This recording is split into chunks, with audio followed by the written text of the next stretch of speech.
Please join us in welcoming back at safety from Tennessee, number 29, Eric Berry.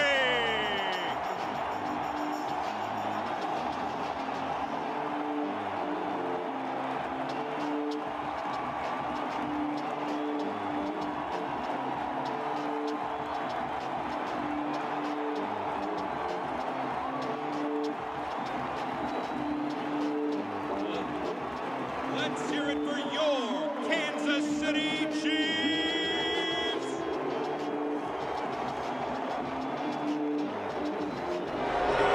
We have a very special moment to make the announcement of the Pittsburgh Steelers selection.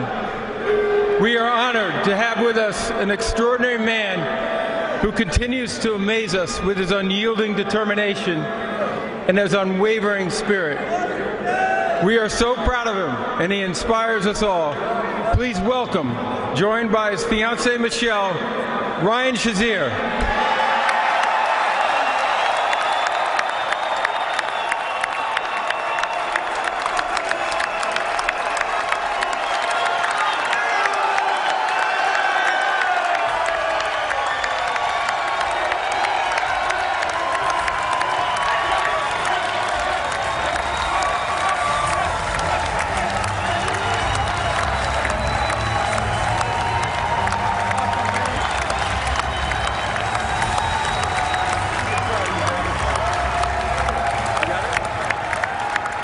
And with the 28th pick in the 2018 NFL Draft, the Pittsburgh Steelers select Terrell Edmonds.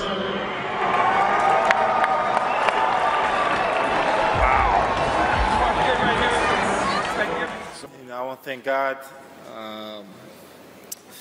for blessing me with this amazing talent. I wouldn't, be in this position that I am today. Man, wait, hold on. So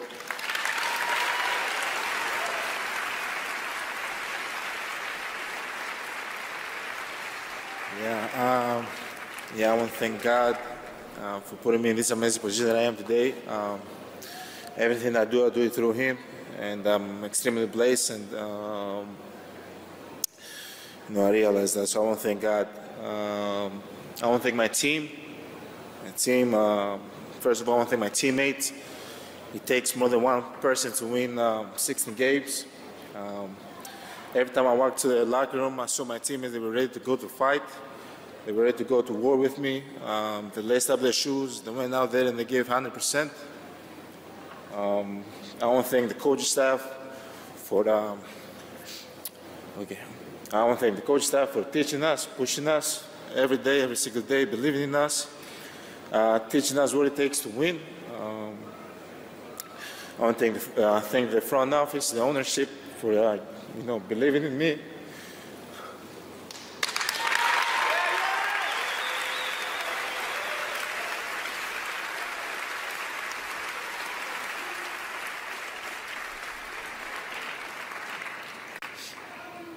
I want to thank the front office, the ownership for believing in me. And I was 18 years old back in Greece. They allowed me to lead this team and trust me. And I want to thank the city of Milwaukee. I want to thank my country, Greece and Nigeria, for always supporting me. Back in Greece, when they watch the game, it's 5 a.m., 6 a.m., so they always stay up and watch the games and send me, message, support message, and they definitely support me and the team and my family. I want to thank my dad. Obviously, my dad is not here with me, but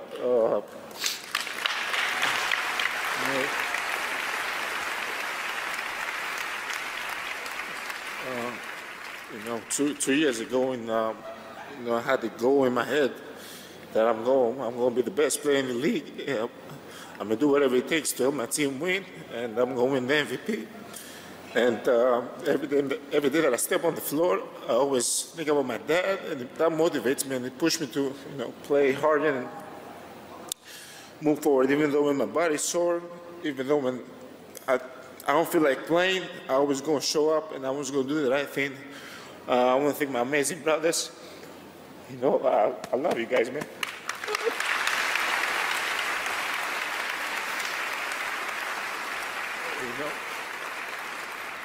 I love you guys. You guys are my ride or die. You guys are my role models, man. I look up to you guys. Thank you for everything you guys do for me. And I want to thank my amazing mom. My amazing mom.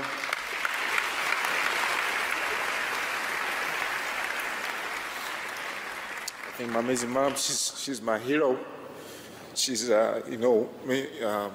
always when you're a little kid, you don't see the future, right? And if you have a good parent, your parent sees the future for you. And she always saw the future in us. She always believed in us. She was always there for us. She's the foundation of this family. You're my true hero. You're my true hero.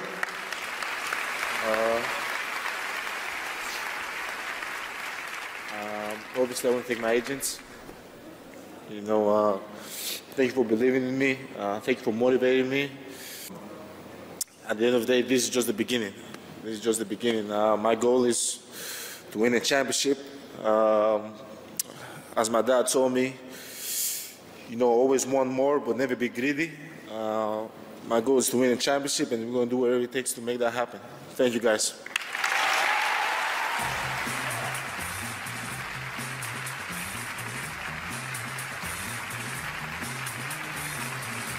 Cole started it. He retired 6 batters in his first 2 innings. And this is ground ball to second base. Rent Hefel falls down, picks it up, fires to first. The Angels have no hit. The Seattle Mariners.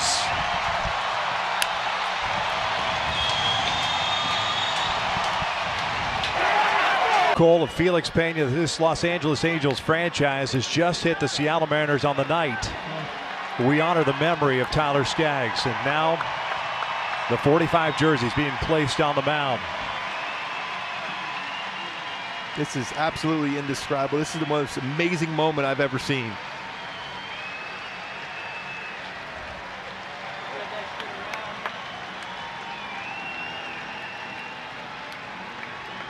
And one base runner away from a perfect game, and that was a walk in the 5th inning.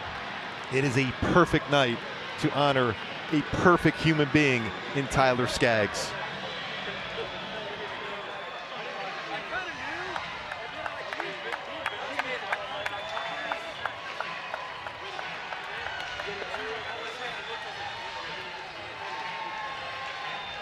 Hey, buddy, we got a no-hitter, buddy. Hey, our first one, buddy.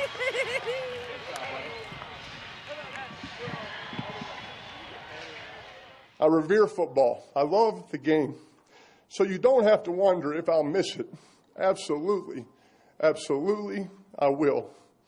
Our children are small now, but as they grow up, we're going to teach them to enjoy the little things in life, because one day they'll look back and discover that those really were the big things. So here are the seemingly little things that when I look into my rearview mirror have grown much bigger. I'm going to miss a steak dinner at St. Elmo's in Indianapolis after a win. My battles with players named Lynch, Lewis, Thomas, Bruschi, Fletcher, Dawkins, Sayal, Urlacher, Palomalu, Harrison, Woodson, and Reed. And with coaches like Fisher, Ryan, Belichick, Kiffin, Phillips, Rivera, LeBeau, Crennel, Capers, Lewis, the late Jim Johnson, and so many more. I always felt like I was kind of playing against that middle linebacker or that safety or that defensive coach. I'll miss figuring out blitzes with Jeff Saturday, Reggie sitting on top of the bench next to me, and perfecting a fake handoff to Edgerrin James. I'll miss Demaryius Thomas telling me that he loved me and thanking me for coming to Denver after every touchdown I threw to him. I'll miss putting in a play with Tom Moore and Adam Gase that ends in a touchdown on Sunday. On Fridays, I'll miss picking out the game balls with my equipment guys. And talking football with the broadcast crews before the game, and afterwards I'll miss recapping the game with my dad. And checking to see if the Giants won, and calling Eli as we're both on our team buses. I miss that handshake with Tom Brady And I'll miss the plane rides after a big win with 53 teammates standing in the aisles, laughing and celebrating during the whole flight. I miss playing in front of so many great fans, both at home and on the road. And I'll even miss the Patriot fans in Foxborough. And they should miss me. November 14th, 1970, Southwestern Airlines Flight 932 was carrying the Marshall University football team, the Thundering Herd, from Stallings Field in North Carolina to Huntington Tri-State Airport in West Virginia when the airplane crashed into a hill. There were 75 people on the plane and no survivors. Among the casualties were 37 football players, 21 people who had supported the team known as boosters, as well as notable members of the town who were attending the game, 12 members of the coaching staff, and 5 flight crew members. The team didn't normally travel by plane because most competitions were in driving distance. They had originally planned to cancel, but wound up taking the flight with Southwestern Airlines. After their final game with the East Carolina Pirates, which they lost 17-14, their flight left Stallings Field at Kinston, North Carolina without any trouble. At 7:23 p.m., the pilots, who were both well qualified for flying, received orders from air traffic control to descend to 5,000 feet. The crew was advised that there was rain, fog, and smoke, which would make landing more difficult. At 7:34, the pilots received clearance to land. The aircraft began its normal descent after passing the outer marker, but did not halt its descent in altitude at 1,240 feet like it's supposed to according to procedure. Instead, they continued to descend another 300 feet. It appeared the pilots didn't see the airport lights or runway. Then, as the airliner continued its final approach to Tri-State, it collided with the tops of trees on a hillside west of the runway. This caused the plane to roll to the right, almost upside down, and crash nose first into the ground. The resulting explosion and wreckage left a trail of scorched ground 95 feet wide and 279 feet long. John Smith is on the line, and I don't care what's on the line, Howard, you have got to say what we know in the booth. Yes, we have to say it. Remember, this is just a football game, no matter who wins or loses. An unspeakable tragedy confirmed to us by ABC News in New York City. John Lennon, outside of his apartment building on the west side of New York City, the most famous perhaps of all of the Beatles, shot twice in the back, rushed to Roosevelt Hospital, dead on arrival. Hard to go back to the game after that news flash, which in duty... All right, Boston.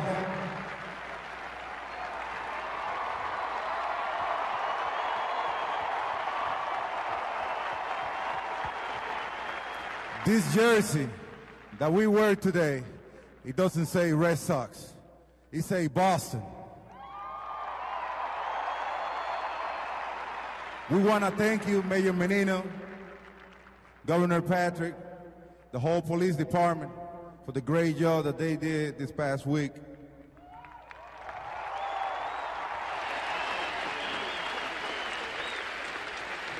This is our fucking city. And nobody gonna dictate our freedom. Stay strong. Thank you.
Yeah, best you can. Thank you. Hello, thank you. Thank you. How many of you? 13. Yeah, 13. Brilliant. Yeah. Backpack is we go inside. No, not today. Not today. There's 2 of us. You have to dive. We are coming. It's okay. It's okay. Many people are coming. Many people. We are the first. Many people come. What day? Tomorrow. No. What day is it? They're asking. Monday. Okay, but 1 week and Monday. You have been here 10 days. 10 days. You are very strong. Very strong.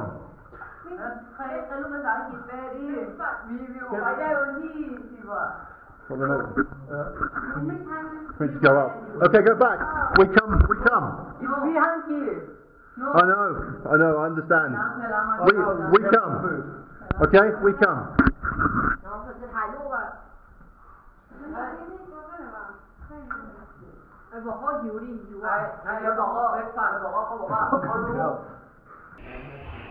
I am really happy.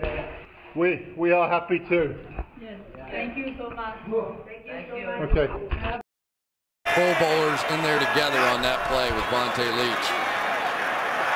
Flacco with time. Flacco going deep, and it's hauled in with a flag. Torrey Smith with the touchdown. Be careful. I'm not sure they're going to get Torrey Smith for a push-off here. The flag came in. Kyle Arrington with the coverage on the play.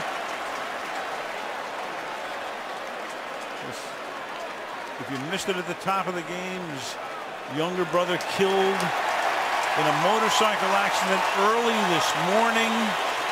I think one official might have waved off the other official and said, no, he did not push off. There was an arm extended, it appeared. But they're going to give him the touchdown. They picked up the flag. There's no flag on the play. There's no little play for the touchdown.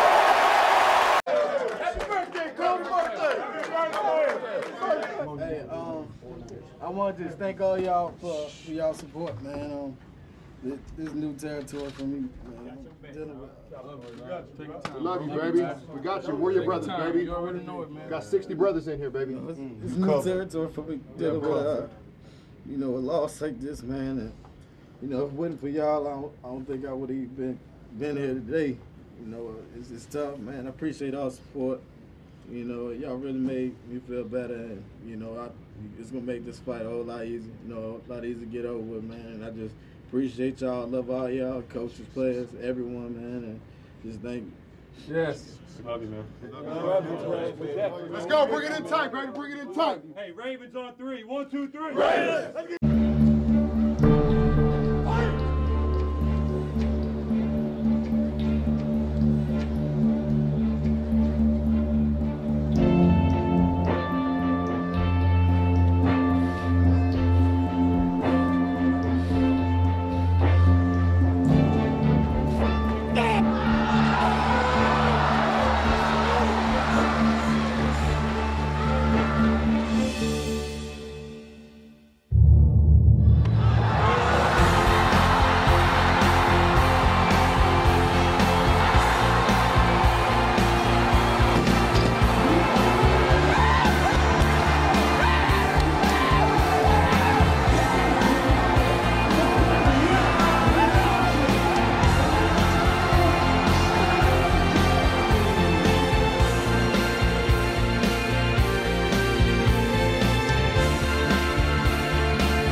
Yeah, like JD said, I'm just, call this today. God damn it.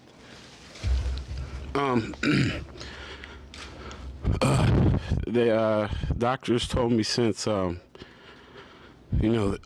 spinal fusions, I gotta, can't play Major League Baseball anymore. So I just want to thank my teammates. All the coaching staff, you know, I'm really miss being around those guys, because you know, a lot of fun, and I just been in the big league clubhouse since I was you know, their age. So it's you know, to not be able to play is gonna be tough.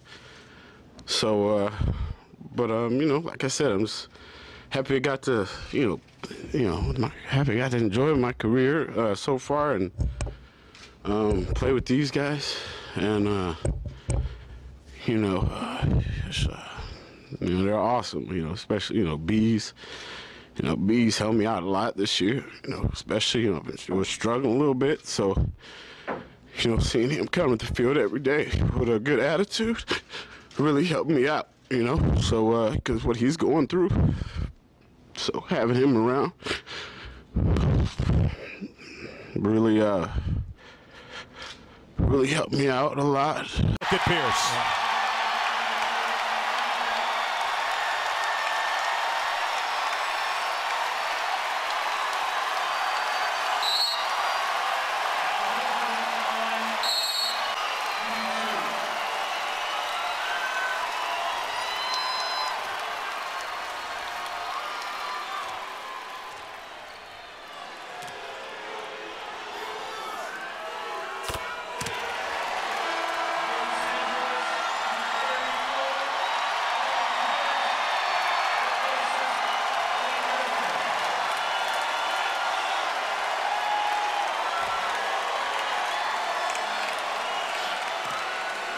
From Inglewood, California, began his career and played 15 years here in Boston.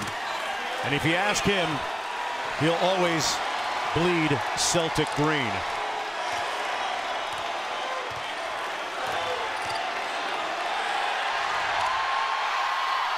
Oh, come on! An appropriate ending for Paul Pierce.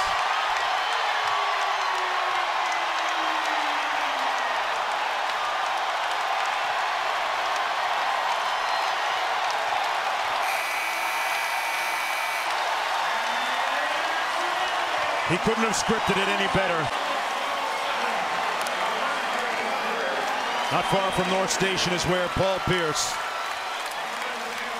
forged his basketball legacy, and will no doubt at some point after retirement be up for the Hall of Fame and join many of the Celtics already there waiting for it. One point was a possibility, and now 693 days later, here he is coming back on an NFL football field. And there's Kyle Allen heading into the locker room. And August 29th, during training camp, was the first time that Alex Smith had gotten back into an 11-on-11 situation. Still has yet to have been hit in practice at this point. So as soon as he gets contacted, that's his first hit since that gruesome injury. And he's going to gets it out to the 40-yard line. Oh, boy, you saw his wife Elizabeth and the kids, though, in the crowd. I mean, what a nervous moment this must be for them. And they love it. But what a great moment it is right there. That's fantastic. Really, the only thing missing from this for Alex Smith is if this stadium was full of 80,000 to give him a much-deserved standing ovation. Gita came in and freed it out of Vic's hand. And Byron Scott had an opportunity to pick it up and run it in for a touchdown. Michael's got the ball out loose, trying to straight arm. Fujita does a nice job. Byron Scott gets a good hop, tries to scoop it with one hand, and can't make the play. So much for the notion that Michael Vick will run wild, starting with the first play. Michael Kanan, who has made a headline for missing 6 of his 8 field goal attempts this year, is now back to just punting and kicking off. The former St. Morton Anderson is here for most field goals. Look out! Right through! By Steve Gleason, it is scooped and scored by Curtis DeLoach. Touchdown, New Orleans!